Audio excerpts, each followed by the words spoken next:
여러분, 오랫동안 연락이 끊겼던 소중한 사람이 있다고 한번 생각해 보십시오. 그 사람을 길에서 우연히 마주쳤는데 그가 여러분의 이름을 먼저 부르며 다가올 때 그 순간 세상이 달리 느껴지는 경험이 있으신가요? 단지 눈앞의 풍경이 바뀐 게 아닙니다. 내 존재 자체가 흔들리고 다시 살아나는 것 같은 느낌. 그것이 진정한 이 만남의 힘입니다. 유대인 철학자 마르틴 부버는 인간의 관계를 두 가지로 설명했습니다. 하나는 나와 그것의 관계입니다. 상대를 쓸모에 따라 이용하거나 관찰하는 대상으로만 여기는 것이죠. 우리가 슈퍼마켓 계산대 직원에게 이 거스름돈을 받을 때처럼 상대는 그냥 기능일 뿐입니다. 그러나 또 다른 관계가 있습니다. 바로 나와 이 너의 관계입니다. 상대의 온 존재를 인격으로 만나는 것, 그의 고통과 기쁨과 역사를 온전히 받아들이는 것입니다.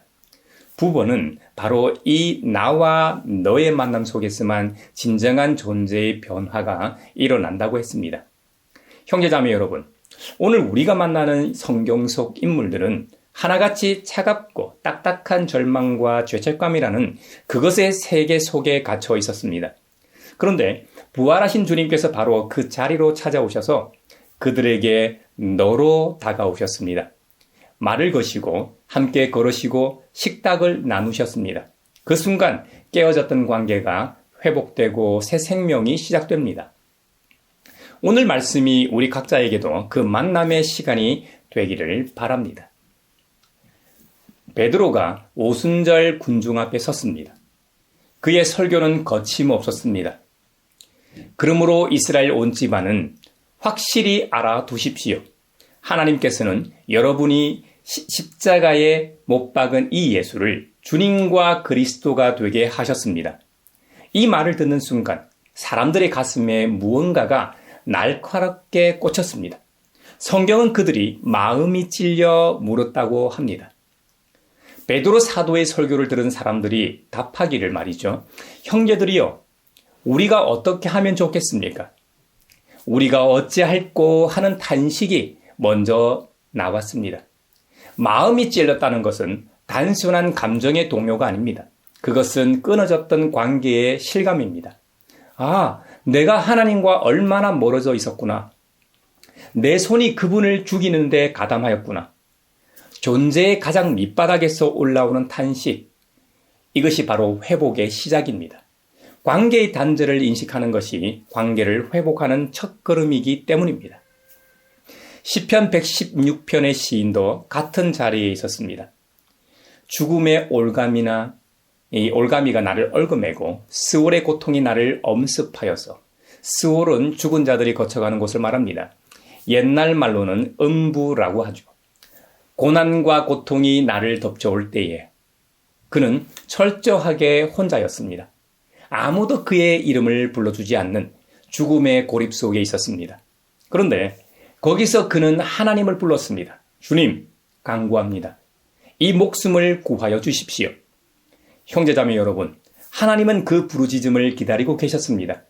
마치 번호표를 뽑고 자신의 순서를 기다리는 사람처럼 우리의 목소리가 들려오기를 간절히 기다리셨습니다. 구한다는 말을 히브리 원문에서는 네페쉬라는 단어를 사용했는데요. 네페쉬는 숨쉬는 것이나 호흡하는 존재, 즉 피조물을 의미합니다. 사람이든 짐승이든 간에 육체를 살아있는 존재로 만드는 것을 의미하는 말이죠. 하나님이 구원하시는 것은 목숨 하나가 아닙니다. 네페쉬는 그 사람의 전 존재, 호흡과 감정과 기억과 이 관계 전체를 말합니다. 하나님은 우리의 목숨 하나를 구하신 게 아닙니다. 죽음의 고립 속에 갇혀있던 우리 존재 전체를 다시 생명의 관계 안으로 불러들이신 것입니다. 혹시 지금 마음이 찔리는 분이 계십니까? 그 찔림을 외면하지 마십시오. 그것은 하나님께서 여러분의 이름을 부르고 계신다는 신호입니다. 베드로는 자신이 기록한 서신에서 편지를 쓰는 대상을 나그네라고 부릅니다. 본도와 갈라디아, 갑바도기아, 아시아와 비두니아에 흩어져서 사는 나그네들 말입니다. 낯선 땅에서 뿌리 내리지 못하고 이방인으로 살아가는 사람들, 그들에게 베드로가 던지는 질문은 이것입니다. 당신은 무엇으로 구원받았습니까? 누구를 통해서 구원받았느냐는 말입니다. 여러분은 조상으로부터 물려받은 여러분의 헛된 생활 방식에서 해방되었습니까? 여러분도 아시지만 그것은 은이나 금과 같은 썩어질 것으로 된 것이 아니라 흠이 없고 티가 없는 어린 양의 피와 같은 그리스도의 귀한 피로 되었습니다. 은과 금, 우리 시대의 언어로 말하면 연봉, 부동산, 스펙, 학벌입니다. 우리는 얼마나 자주 이것들로 나 자신을 평가하고 남을 판단합니까? 그러나 베드로는 말합니다. 그런 것들로는 결코 인간을 살릴 수 없다고. 당신의 존재를 가진 가장 비싼 값으로 사신 분은 금이 아니라 피로 쏟으셨다고 말입니다. 조상으로부터 물려받은 이 여러분의 헛된 생활 방식이라는 말은 개역 개정판에서는 조상들 물려준 헛된 행실입니다. 헬라 원문에서 아나스트로페라는 말을 사용했는데요. 이 단어는 행실 또는 삶의 방식 전체를 뜻합니다. 주님과의 진정한 만남은 예배 시간의 감동에 그치지 않습니다. 그것은 월요일 아침 사무실에서 동료를 대하는 방식을 바꾸고 마트에서 계산원에게 눈을 마주치게 만들고 내 이익보다 이웃의 존재와 그 사람의 존엄을 먼저 생각하게 합니다. 삶의 모든 관계 맺기가 변화되는 곳. 이것이 바로 성경이 말하는 옛날 생활 방식의 변화, 아나스트로페의 혁명입니다.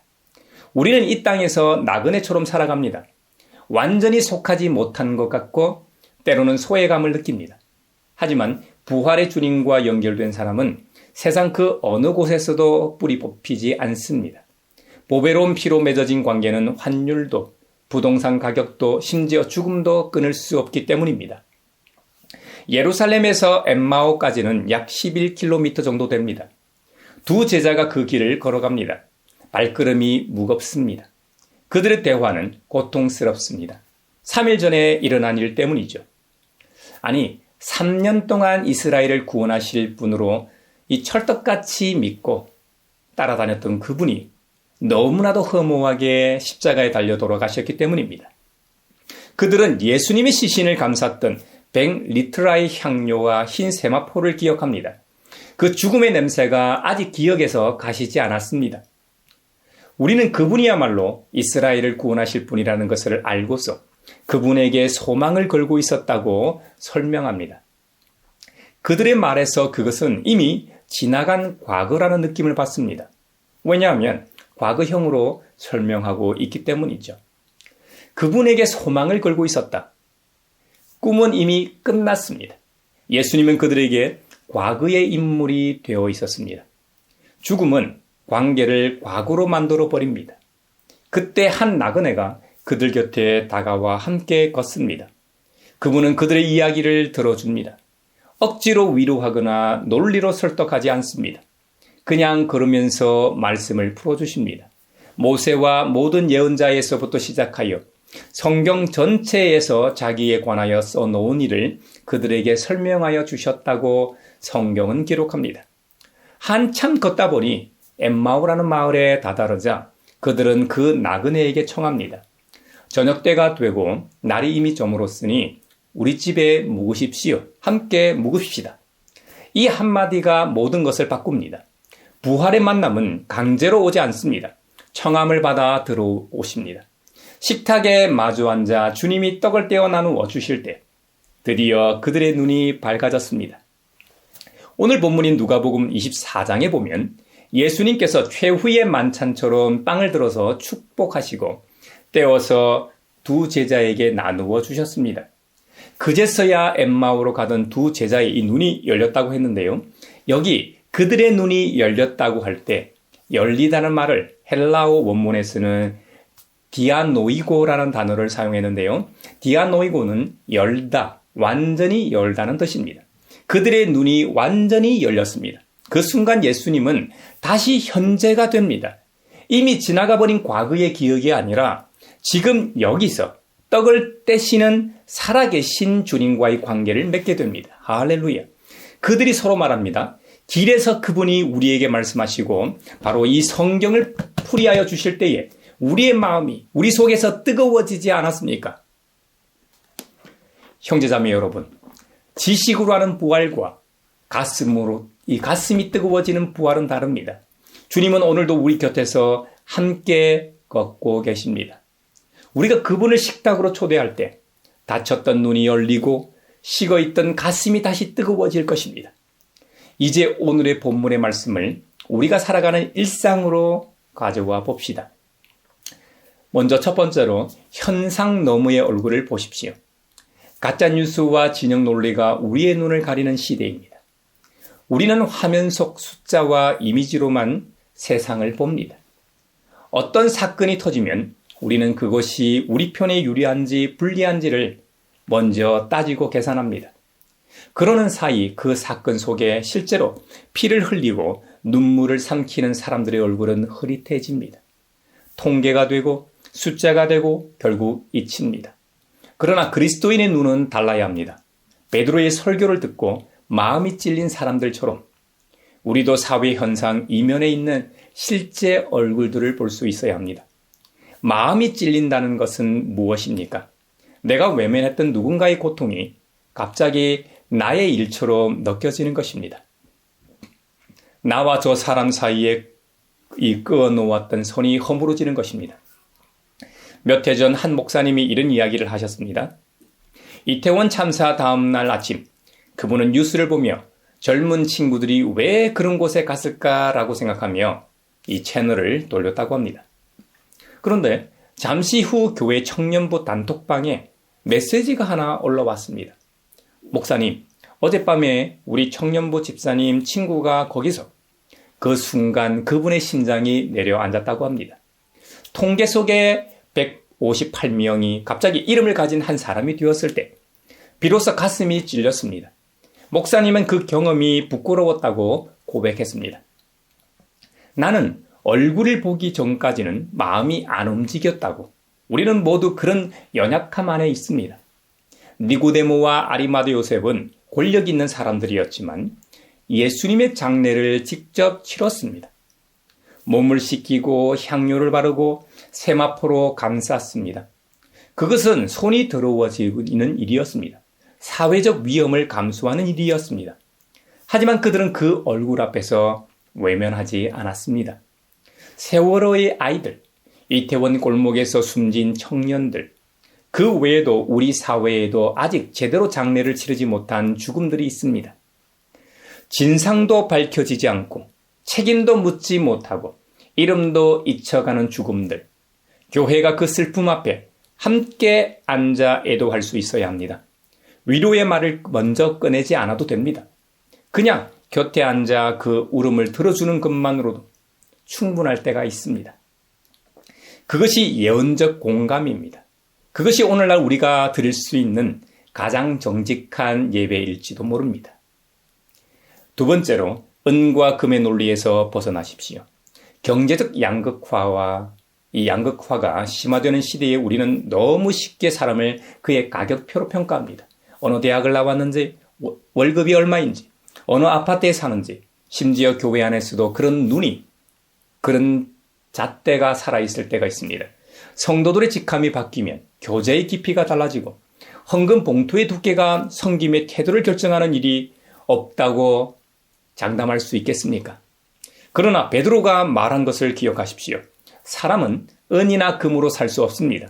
오직 그리스도의 피, 즉 하나님이 치르신 가장 비싼 값으로만 살 수 있는 존재입니다.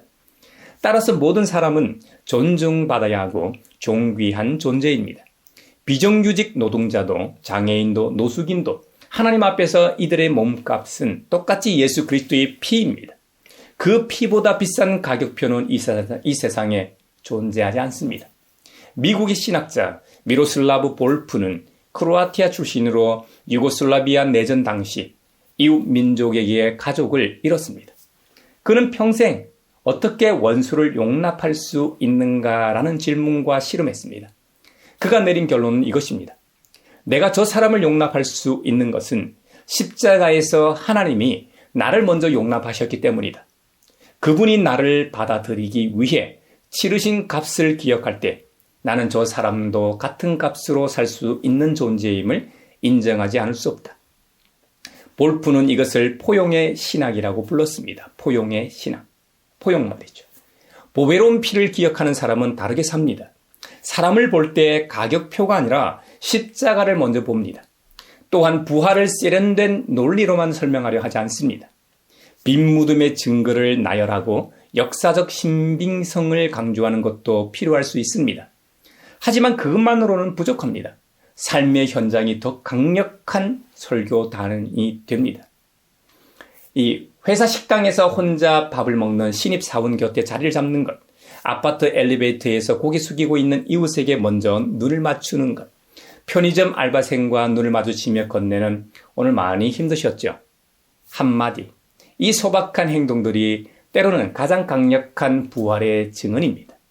왜냐하면 그 행동들이 바로 아나스트로페, 주님을 만난 사람의 변화된 삶의 방식이기 때문입니다.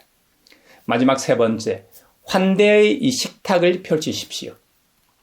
주님은 낯선이와 식탁을 나누셨습니다.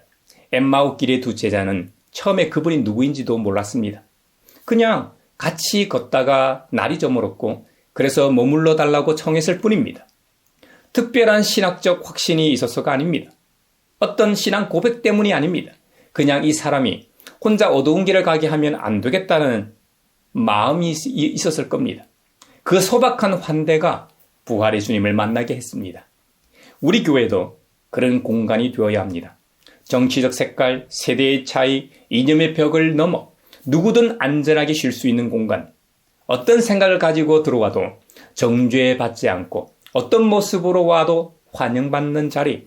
그 자리에 주님이 함께 계시기 때문에 사람들의 눈이 열리는 일이 일어납니다. 1인 가구가 급증하는 사회에서 혼자 밥 먹는 이웃들이 주변에 얼마나 많습니까? 고독사가 일상인 시대입니다. 한국에서 매년 수천 명이 아무도 모른 채 홀로 생을 마감합니다. 그 죽음들 대부분은 가난이나 질병 이전에 관계의 단절에서 시작됩니다. 서울의 한 작은 교회 이야기입니다. 그 교회는 몇 해 전부터 매주 일요일 예배 후에 한 끼 밥상을 차립니다. 특별한 행사가 아닙니다. 그냥 반찬 5가지의 밥과 국물입니다. 처음에는 교인 몇 명이 모여 먹는 것으로 시작했는데 소문이 났습니다. 근처 고시원에 사는 청년이 오고 혼자 사는 어르신이 또 오고 이름도 모르는 이방인들이 찾아오기 시작했습니다. 그 교회 목사님은 이렇게 말했습니다. 우리 교회에서 가장 많은 신앙 고백이 터져나오는 자리는 강단이 아니라 그 밥상 앞입니다. 밥을 함께 먹다 보면 사람들이 울기 시작합니다. 오랫동안 아무한테도 못한 이야기를 꺼내놓습니다. 그 밥상이 엠마오의 식탁이 된 것입니다. 거창한 프로그램이 필요하지 않습니다. 정성껏 준비한 소박한 밥 한 그릇, 옆자리를 내어주는 따뜻한 손짓 하나가 엠마오의 식탁이 됩니다.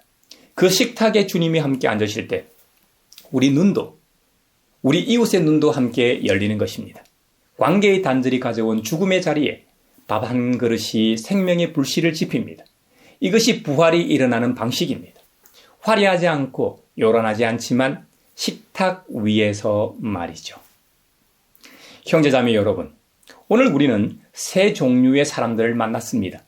마음이 찔려 우리가 어찌할꼬 탄식한 사람들, 죽음의 고립 속에서 하나님께 부르짖은 시인, 그리고 슬픔을 안고 엠마오 길을 걷던 두 제자.